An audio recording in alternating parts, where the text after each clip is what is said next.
हाँ, तो मित्रों अब मैं आपको बताना चाहता हूँ कि अब हम एक नई सीरीज़ शुरू कर रहे हैं। ये पंचतंत्र की सीरीज़ है। इसमें हम बच्चों के लिए प्रेरणादायक कहानियाँ सुनाएंगे।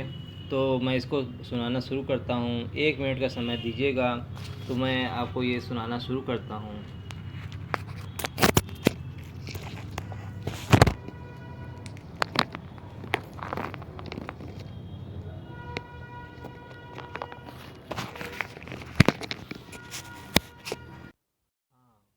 तो ये कहानी पंचतत्व से ली गई है। तो पंचतत्व की कहानी मैं सुनाना शुरू कर रहा हूँ।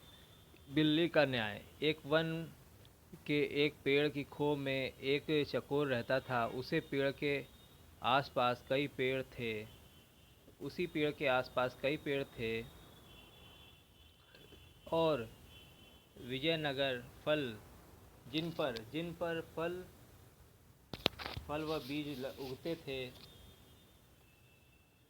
उन फलों और बीजों को से पेड़ भर कर उन फलों और बीजों से पेड़ भर कर मित्रों रुक में 1 मिनट रुकिएगा। मैं आपको कहानी फिर से शुरू करता हूँ और बहुत अच्छे से सुनाने की कोशिश करता हूँ। आप यहीं थामे रहिए। थोड़ा सा विघ्न पड़ेगा लेकिन कहानी मैं बहुत अच्छे से सुनाने की कोशिश करूँगा। हाँ तो मित्रों कहानी मैं सुनाने शुरू करता हूँ। कहानी है शुरू हो करता हूँ। बिल्ली का न्याय। एक वन में एक पेड़ की खो में एक चकोर रहता था। उसी पेड़ के आसपास कई पेड़ थे जिन पर फल व बीज उगते थे। उन फलों और बीजों से पेट भरकर चकोर मस्त पड़ा रहता। उसी तरह कई वर्ष बीत गए इसी तरह कई वर्ष बीत गए। एक दिन उड़ते उड़ते एक और चकोर सांस लेने के लिए उस पेड़ की टहनी पर बैठा। दोनों में बातें हुईं। दोनों चकोर को यह जानकर आश्चर्य हुआ कि वह केवल पेड़ों के फल व बीज चुगकर जीवन गुजार रहा था। दूसरे चकोर ने उसे बताया, भाई दुनिया में खाने के लिए केवल फल और बीज ही नहीं होते, और भी कई स्वादिष्ट चीज़ें हैं, उन्हें भी खाना चाहिए। खेतों में उगने वाले अनाज तो बेजोड़ होते हैं, कभी कभी अपने खाने का स्वाद बदल कर तो देखो।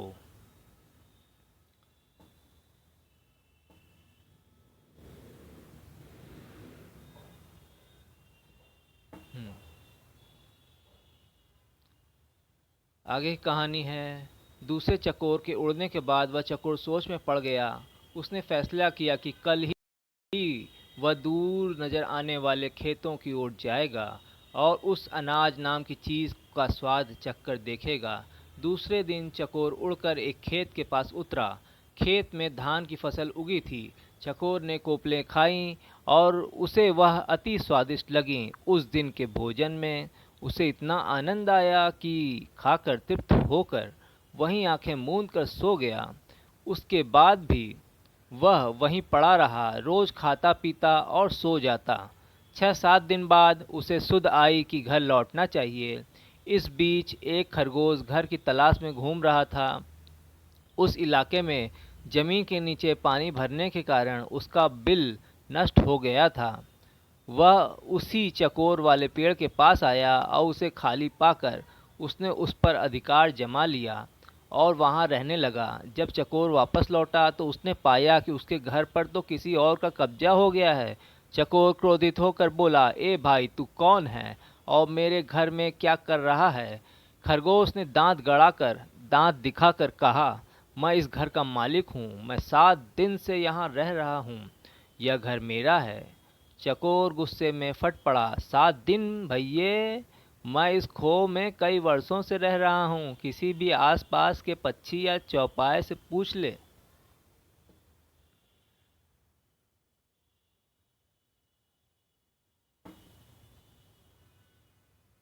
खरगोश चौकोर की बात काटता हुआ बोला, सीधी सी बात है, मैं यहाँ आया, यह खो खाली पड़ी थी और मैं यहाँ बस गया। मैं क्यों अब पड़ोसियों से पूछता फिरूं?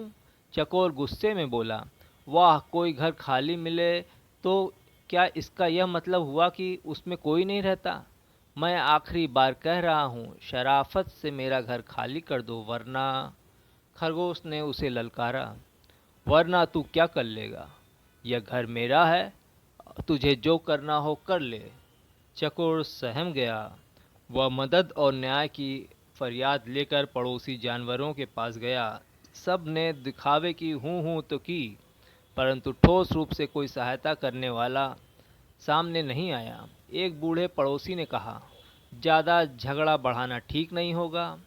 तुम दोनों आपस में कोई समझौता कर लो।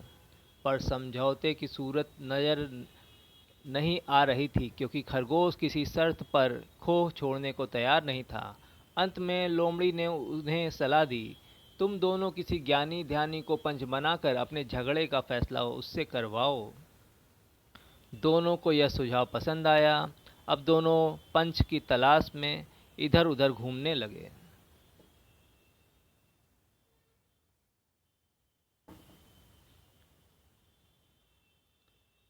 इसी प्रकार घूमते घूमते वे दोनों एक दिन गंगा नदी किनारे आ निकले। वहां उन्हें जप तप में मग्न एक बिल्ली नजर आई। बिल्ली के माथे पर तिलक था, गले में जनेऊ और हाथ में माला लिए मृगछाल पर बैठी वह पूरी तपस्विनी लग रही थी। उसे देखकर चकोर व खरगोश खुशी से उछल पड़े। उन्हें भला इससे अच्छा ज्ञानी ध्यानी कहाँ मिलेगा। खरगोश ने कहा, चकोर जी, क्यों न हम इससे अपने झगड़े का फैसला करवाए। चकोर पर बिल्ली का अच्छा प्रभाव पड़ा था, वह जरा घबराया हुआ था। चकोर बोला, मुझे कोई आपत्ति नहीं है, पर हमें जरा सावधान रहना चाहिए।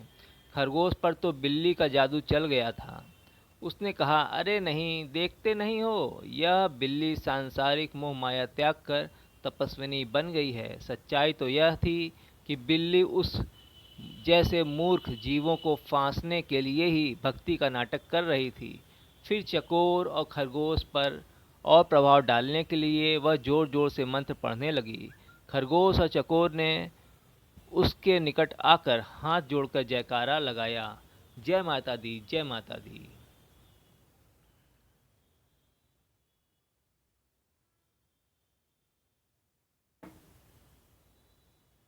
माता को प्रणाम। बिल्ली ने मुस्कुराते हुए धीरे से अपनी आंखें खोली और आशीर्वाद दिया, आयुष्मान भव। तुम दोनों के चेहरे पर चिंता की लकीरें हैं। क्या कष्ट है तुम्हें बच्चों? चकोर ने विनती की, माता, हम दोनों के बीच एक झगड़ा है। हम चाहते हैं कि आप उसका फैसला करें। बिल्ली ने पलकें झपकाईं, हरे राम, तुम्हें झगड़ना नहीं चाहिए, प्रेम और शांति से रहो। उसने उपदेश दिया और बोली, खैर बताओ, तुम्हारा झगड़ा क्या है। चकोर ने मामला बताया। खरगोश ने अपनी बात कहने के लिए मुंह खोला ही था कि बिल्ली ने पंजा उठाकर उसे रोका और बोली, बच्चों, मैं काफ़ी बूढ़ी हूँ, ठीक से सुनाई नहीं देता, आंखें भी कमज़ोर है, इसलिए तुम दोनों मेरे निकट आकर मेरे कान में ज़ोर से अपनी अपनी बातें कहो, ताकि मैं झगड़े का कारण जान सकूं और तुम दोनों को न्याय दे सकूं। मैं जय सिया राम। वे दोनों भगतिन बिल्ली के बिल्कुल बिल्कुल निकट आ गए, ताकि उसके कानों में अपनी अपनी बातें कह सकें। बिल्ली को इस अवसर की तलाश थी। उसने म्याऊं की आवाज़ लगाई और एक ही झपट्टे में खरगोश और चकोर का काम तमाम कर दिया। फिर वह आराम से खाने लगी।